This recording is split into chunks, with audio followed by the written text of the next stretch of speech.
Hey everybody, welcome back to the show. We are officially halfway through the Formula Drift season, and today I'm going to be recapping the most exciting parts from the last event in Englishtown, New Jersey. As always, if you want to see the entire event, go to the Formula Drift YouTube channel. But that being said, let's get into it. And first off, I want to start off by taking a look at Pro Spec and the women drivers in Pro Spec, to be more specific. Now, we already know that back in Atlanta, Kelsey Rawlings took a hard hit into the wall. You can see Jay just putting out there, and it just got locked in. Oof. And this event, New Jersey, you had Shelly Hansen get hit from behind, go off track, and her car flipped. And dials it in really well in that second outside. Whoa, straight in. And, oh my gosh. And then you had Colette Davis, who got hit from behind and got sent up into the Jersey barrier and rode that across. Interestingly, through second, and here comes, whoa, boy. Jeez, come on. Every single time this happens, they're in the lead, they're not doing anything wrong, and some guy comes up on them, hits them, and throws them right off track, totaling their cars, making it so they can't move on in the competition. I'm just saying, like, come on, guys, is this a coincidence? It seems like the guys are trying to get the girls out of Pro Spec. Amanda Sorensen better be careful because she's the only one who hasn't been hit yet, and I wouldn't be surprised if it happens. But anyways, let's get into seeding 16 for Pro. It was supposed to happen on Thursday, right after Pro Spec seeding, but a huge storm came through the event, blowing everything around, knocking down trees, one huge tree landing on Jeff Jones' car, unfortunately. LZ came close. He was driving away, trying to get his car away from the trees, and a tree almost fell on him. Yo, what the Holy Oh my God! But overall, everything was okay. Nobody got hurt. Not too much damage happened, and everyone was able to compete. Jeff Jones' team definitely took out their anger at that tree. Open up the door, it's real. With the non-stop pop out and stainless steel. Go hard getting busy with it. But I got Finally actually getting to the seeding 16. You didn't really have to watch it. It wasn't really that exciting. And right off the bat, you knew that Frederick Sharifo wasn't going to be in the top 32. So everybody else was going to make it in.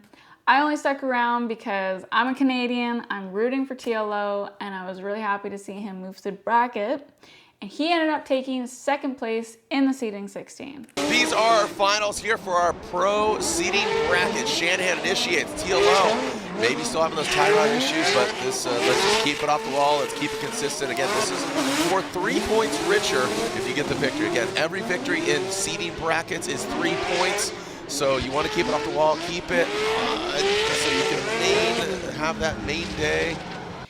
The top 32 started off with a little bit of a hiccup when the first battle between Hiro Manoa and Jonathan Hurst had a restart because an EMT was walking on the track right at the start line, right in Hurst's line. So they ended up needing to restart, but when they stopped and shut it down, Hurst actually contacted with Manoa's back end. Some confidence going into this, which is great. Which I think is good, you know, for him, Jonathan Hurst. If you got that mindset, you're going against the most recent winner. He's going to say, all right, Hero's going to throw it out there as looks like got a restart.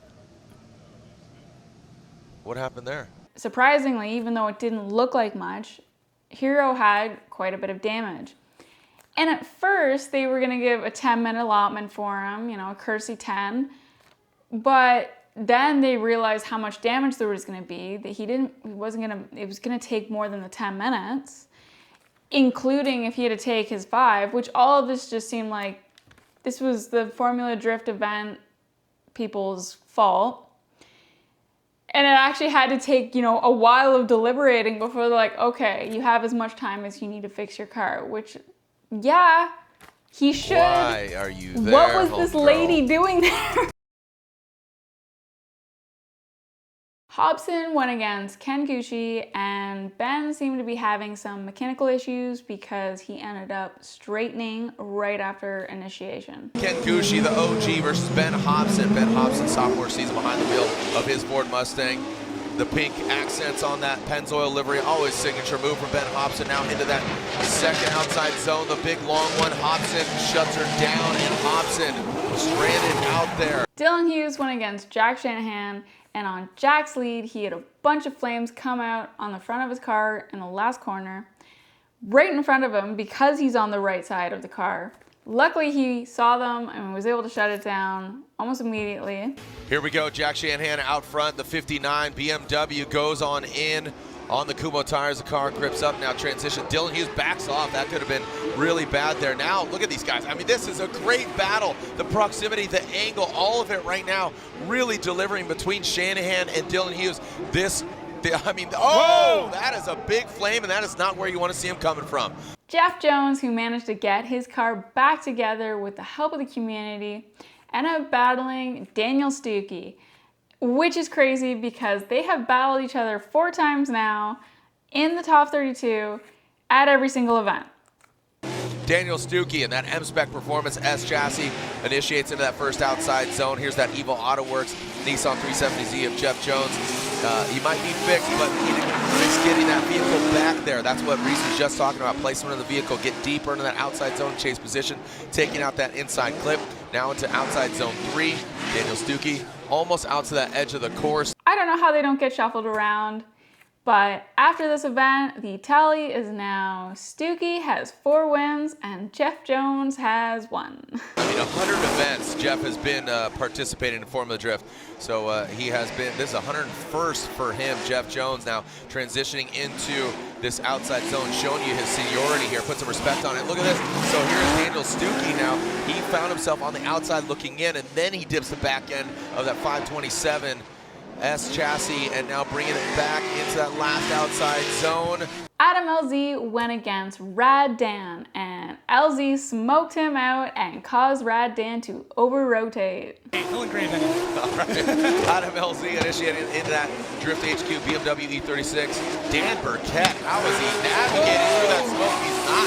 I think he got blinded. Like I said, I mean, how he came out of that would be insane. TLO went against Connor Shanahan, and he got lucky because he had a bad initiation and he ended up tapping into Connor a couple times, but Connor had a shutdown in his car, so he ended up incompleting and TLO got the win. Connor Shanahan in that 86, TLO in the Corvette chasing him down. Shanahan brings it in, TLO comes up a bit short of that XPN Corvette. Red Bull 86 into that second outside zone. Now TLO finds that sweet spot. You can see him trying to nose in, trying to grind the door like a die grinder. Now into that last outside zone, transitions TLO. Oh boy, goes in hard, goes into the dirt. TLO stays in it, pins it to the door. Moving on to the top 16, we have RCP against James Dean. And Rome ends up dropping a tire, and Dean rides up his front tire and lands right on top of him, riding him right off the track. You got James Dean in rearview mirrors, you better look out. Here comes RCP, Rome Charpentier in that lead position. There goes James Dean in that big Mustang, chasing him down. That little 1 Series BMW now into that outside zone. And now coming, let's see how they handle this inside clip. The one and only, almost touching the tires there. Little left foot brake there from RCP. That is a momentum zone on the transition. RCP gets in the dirt. Whoa, we are doing tandem, riding the hood. And that was a new one. He was going, I mean, it's a Mustang, but I didn't know it was a rodeo breaking out. Did he have a lasso on him? Holy. Wow, that was a German cowboy if I've ever seen one. Rome's team got out the hammers and a truck and managed to straighten out his strut tower in the 5-minute allotment time and get him back out to the line to finish his battle with Dean. That front right is smashed. We got trucks pulling with They're trying to some get the straps. Trying to get the strut tower back. It looks like It wasn't enough, but Rome drove surprisingly well considering nothing on his car was aligned whatsoever. James Dean, you know, man, he is ripping off that line. See the car like already sideways on this, like not even on initiation, just drag race into that first outside zone. RCP, he's got nothing to lose. Well, lost his hood defender, courtesy of the contact there. But look at him, he is throwing it to the door. RCP giving it all to James the Machine Dean in that last outside zone. RCP. Forsberg battled Adam LZ. Even though Adam had a little bit of a weird initiation, he ended up taking the win because Forsberg had a DB'd on his initiation. Straight to Long Beach once again, but a different course. So Adam LZ initiates in the first outside zone, using all the course in the first outside zone. Forsberg looks like he has a hiccup there, and he shuts it, doesn't shut it down, but definitely offline here. Gonna need to look at that and kind of focus in on that truth serum, past that inside clip. Forsberg trying to make up for it, going to this last outside zone. There goes Adam LZ and Forsberg. And TLO lost to Connor O'Sullivan because Tommy had a bad initiation and completely missed outside zone 1, which I've noticed Tommy has a bad habit of initiating bad sometimes. He was on it against Sorensen. Yeah, but knowing that, you make the adjustments, you make the fixes, and you learn. But Tommy, I mean, nowhere to be found through the first outside zone. Connor's crushing it. Second outside zone looks really good, and Tommy takes a little bit to be able to get back into it. He's on a much tighter line, and I mean, Connor just absolutely crushing out these zones. In the top 8, Manoah again goes against his hero, James Dean. But as much as Manoah's taken out a lot of the top drivers, he did not manage to take out James Dean. Hero Manoah would love to take down his hero, coincidentally, across the nose of that Ford Mustang. Might not want to do that. If you saw RCP's BMW, he might attack. All right, here we go. Hero Manoah into that second outside zone. James Dean tucks in nicely. Look at him mimicking the angle here, throwing it in, and you can see him working that left brake, that left foot brake, right? James Dean now brings it on into that last one. Hero Manoah almost getting eaten by the Mustang, so James Dean, big entry there from James Dean, almost gets lost in smoke, burying him in the smoke. Into that second outside zone, there goes James Dean. I mean, he's getting, Hero is fighting back. He is nipping at his ankles right now. The Rugrat is fighting back. Yeah, he might be 15, but he carries big angle. Even though he had a couple tire drops and some mistakes, Adam LZ won his battle against Daniel Stuckey. Lead start, no cones hit. We saw a great dynamic initiation from Adam previously, and he does it once again. Daniel Stuckey, hopefully his spotter was in his ear telling him, look, this is what you can expect. There it is again, you just talked about. You can only blame yourself if you go off course there in the lead run. Doesn't affect the attitude of the car too much, but it does disrupt, again, that chase car. Like, where are you going? I don't know if I can go that deep. Daniel Stuckey out front, bringing in that first outside zone. LZ, looks like he had to kind of hesitate a little bit, bring it back in just a little bit, but Stuckey puts the car in the right place as opposed to Adam. We saw him get involved in the dirt here. Stuckey brings it into that inside clip. LZ can't even see him, like a magic show. Catch an early flight home from San Diego. Now in that last outside zone. In the top 4, we had Frederick Osbo go against James Dean. And as this is the 3rd time the points leaders have battled it out against each other, in this best 2 out of 3 battle, Osbo took the win. So I don't know if it's showing some foreshadowing for where this championship is headed, but definitely makes it a little more interesting. Here we go. Let's send it between these two giants. I mean, these guys are some unarguably some of the best drifters in the world. Frederick Osbo initiates that first outside zone. James takes a different approach on that chase position. In the second outside zone goes Freddie. Flirts with the white line on the outside of the outside zone. Now let's see this transition. Boom, right past it. And now going to that last outside zone, there goes Freddie and James in tow. The winner goes to the finals. Who's going to be? Are we going to have Victor? James Dean, nasty initiation. Came out of it just a little bit. You saw this again.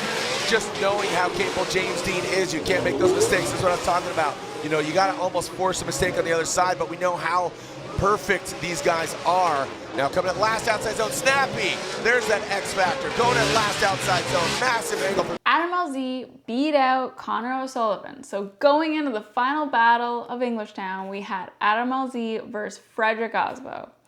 And Adam, on his lead, had a super aggressive entry that left Osbo lost in the smoke. And Adam LZ needs to throw down a heater, maybe force an error for Frederick Osbo. Let's send it for the final time. Or is it? Adam LZ initiates in the outside zone. He drags bumper, sparks go flying. Freddie makes a mistake. He goes into the inside. Could Adam LZ get the victory? A massive mistake by Frederick Osbo, or is it? We'll take a look at the replay. Adam LZ, great recovery on that first run, and now a dynamic lead run. Could this be be a win for Adam LZ. With Adam winning in New Jersey, he is now tied with Hiro Manoa and Odi Baccius for third place in points for the championship. The next event is going to be July 17th, 18th, and 19th in St. Louis, Missouri. Anything can happen still. We're only halfway through the championship. So it's going to be exciting to see what this looks like at the end of it. But thanks anyways for watching. Comment down below what you think of the recap, and I will see you next time. We got tortoises. Yep. Okay. All right, Teenage Mutant Ninja Stookie. And look at this. I mean, he blends right into his race He looks suit. so happy.